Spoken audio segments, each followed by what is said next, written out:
লীলাবতী, লীলা,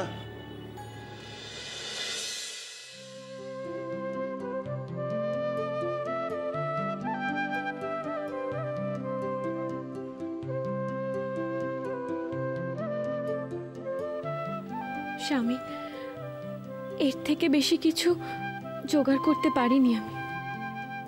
এই সামান্য কটা ফল মাত্র, এই খেয়ে আপনি আপনার ক্ষুধা নিবৃত্ত করুন। এই কি লীলাবতী, তোমার চোখে জল কেন?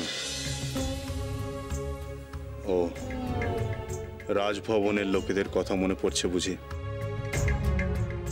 আমি তো তোমাকে আগেই বলেছিলাম যে স্বামী, এই কুটির আমার কাছে রাজভবনের চেয়েও অনেক বেশি।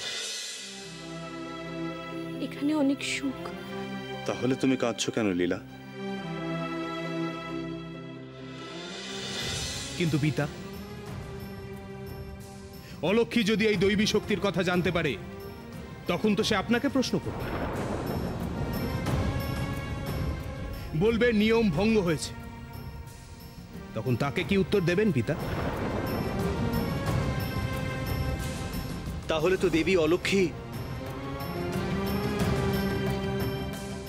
শর্ত লঙ্ঘনের অপরাধে এই লড়াইয়ে জয়ী হবেন। তাহলে আমাদের শেষ রক্ষা হবে কি করে?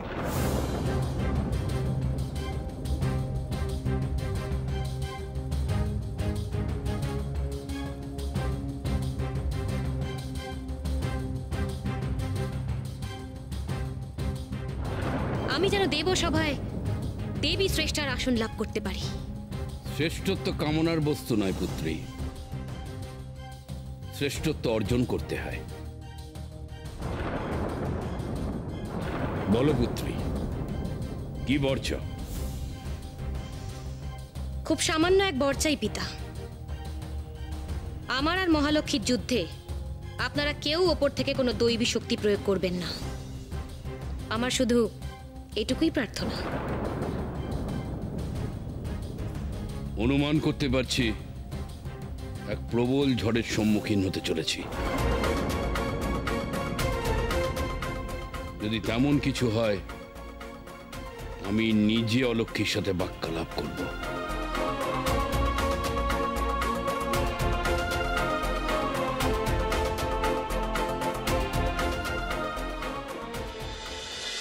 অনেক বড় মুখ করে বলেছিলাম আপনার আহারের দায়িত্ব আমার, কিন্তু আমি ব্যর্থ হয়েছি স্বামী। আজও আমি আপনার মুখে অন্ন জোটাতে পারলাম না, পত্নী ধর্ম পালন করতে পারলাম না। মন খারাপ করো না লীলা, তুমি তো নিজেই তোমার পিতাকে বলেছিলে যে অন্ন দান করেন মা লক্ষ্মী। তুমি, আমি, আমাদের কি বা ক্ষমতা? সাহস রাখো, নিশ্চয়ই কোনো উপায় হবে।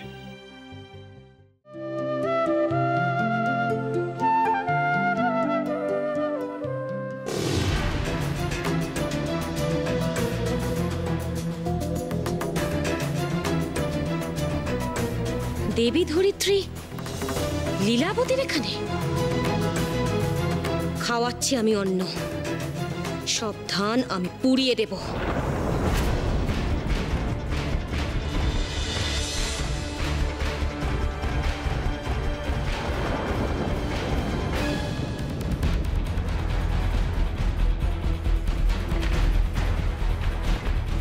কি সমস্ত ধান এভাবে পুড়ে গেল কেন? কি মা কোথায় গেলেন? এখন কি করব আমি?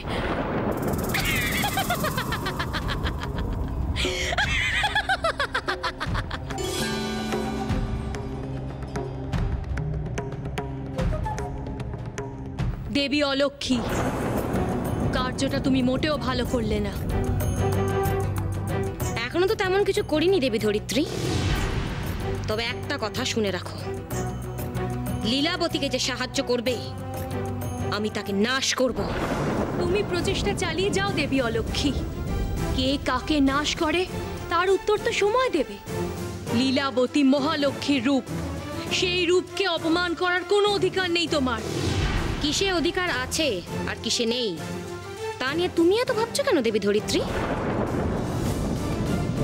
আমার অধিকারের সীমা আমি জানি, তুমি বরং তোমারটা নিয়ে ভাবো। আমি দেবী ধরিত্রী, আমি বসুন্ধরা।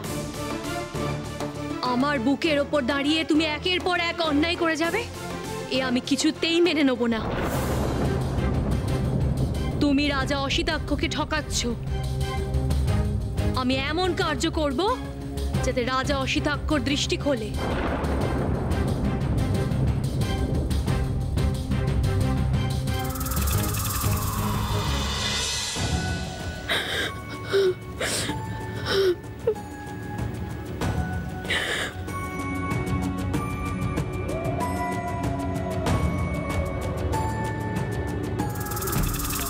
মানব রূপে নারায়ণ এখন তার সব দৈবী শক্তি ত্যাগ করেছেন।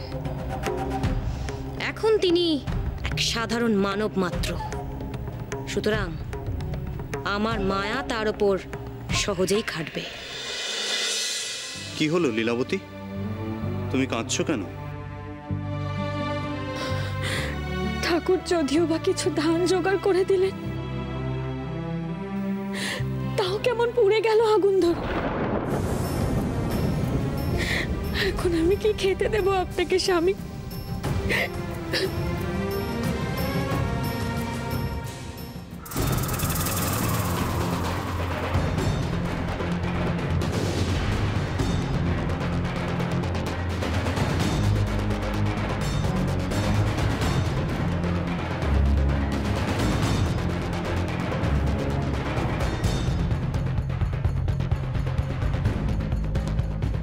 তা বললে তো হবে না বউ।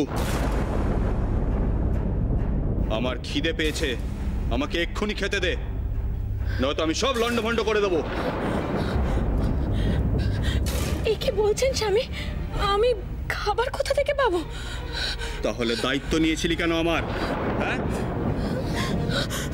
স্বামী, স্বামী ভাববেন না। স্বামী, স্বামী কি করছেন? স্বামী শান্ত হন। স্বামী, স্বামী, স্বামী।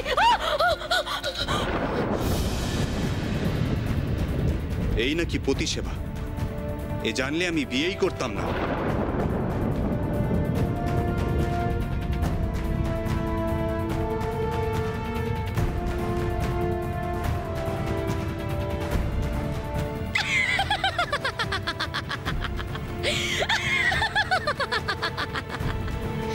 বেশ হয়েছে, এইবার দেখি লীলাবতীর লীলা।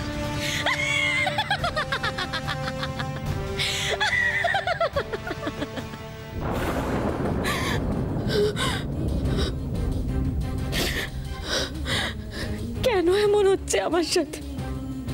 পিতা, যিনি আমাকে প্রাণের চেয়েও বেশি ভালোবাসতেন, হঠাৎ তার চোখে কেমন পর হয়ে গেলাম।